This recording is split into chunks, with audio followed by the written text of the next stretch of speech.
இந்த வீடு gate community தான். ஸ்டீல் பிளான்ட் ஃபஸ்ட்டு கேட்லேருந்து ஒரு 700 மீட்டரில் இந்த வீடு இருக்குது.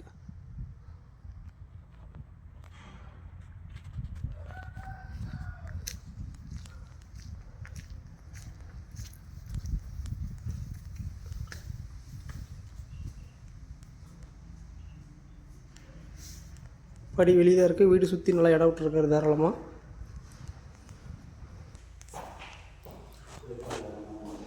கீழே 2 பெட்ரூம் இருக்குது. தெற்கு திசை. இது ஒரு சின்ன பெட்ரூம், அட்டாச் பாத்ரூமோடு இருக்குது.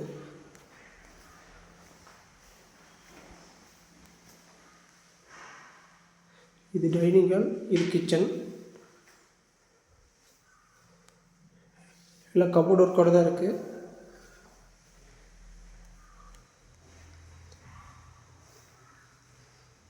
இது பூஜை ரூம்.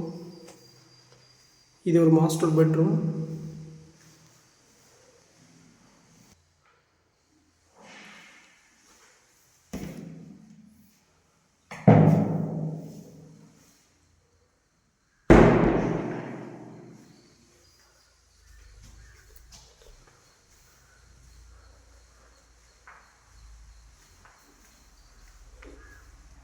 லேண்ட் 1750 சதுரடி.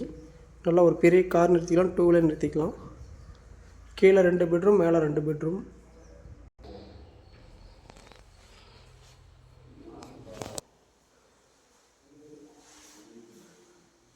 மேலே காமன் பாத்ரூம் பெட்ரூம் ஒன்று,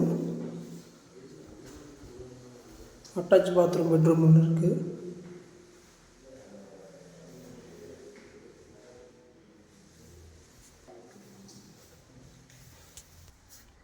வெளியே ஒரு காமன் பாத்ரூம் இருக்குது.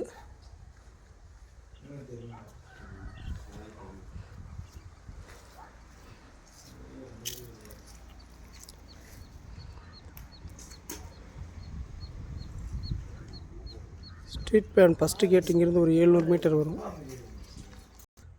அந்த வீடு தான். இன்னொரு வீடு வேலையாகிட்டு இருக்கு. கேட் கம்யூனிட்டி தான். 1750 சதுரடி லேண்டு, தெற்கு திசை. 4 பெட்ரூம் இருக்குது. 110 சொல்கிறாரு. குறைச்சி பேசிக்கலாம், உட்காந்து செட்டில்மெண்ட்டை பொறுத்து குறைச்சி பண்ணிக்கலாம். வீடு லேண்டு பில்டிங் அப்ரூவல் தான். கிலோமீட்டர் ரீசெட் பண்ணிட்டேன், அங்கே போய் காட்டுறேன். இந்த வழியாகவும் நம்ம இதுக்கு வரலாம். இந்த வழியாக வீடு இருக்குது. இப்போயே அந்த வீட்டுக்கு 1 கிலோமீட்டர் வந்துட்டோம். இது ஓம் சக்தி அனெக்ஸ். இது கரெக்டாக 1.5 கிலோமீட்டர் வருது. இதுதான் ஸ்டீல் பிளான்ட் ஃபஸ்ட்டு கேட்டு. இந்த கணபதி நகரில் தான் உள்ளே போகணும். கணபதி நகர் கரெக்டாக 1.5 கிலோமீட்டர் அந்த வீடு. ஒரு 4-5 பெண்டு எடுக்கணும். ஸ்ட்ரெயிட் ரோடெலாம் இல்லை, லெஃப்ட் ரைட்னு போகணும். கரெக்டாக 1.5 கிலோமீட்டர் தான் அந்த வீடு. 110 சொல்கிறாரு ரேட்டு. உட்காந்து பேசினா நெகோசியேட் பண்ணிக்கலாம். இதுதான் ஸ்டீல் பிளான்ட் ஃபஸ்ட்டு கேட்டு. இதுக்கு பக்கத்துலேயே தான் கரெக்டாக 1.5 கிலோமீட்டர் வருது.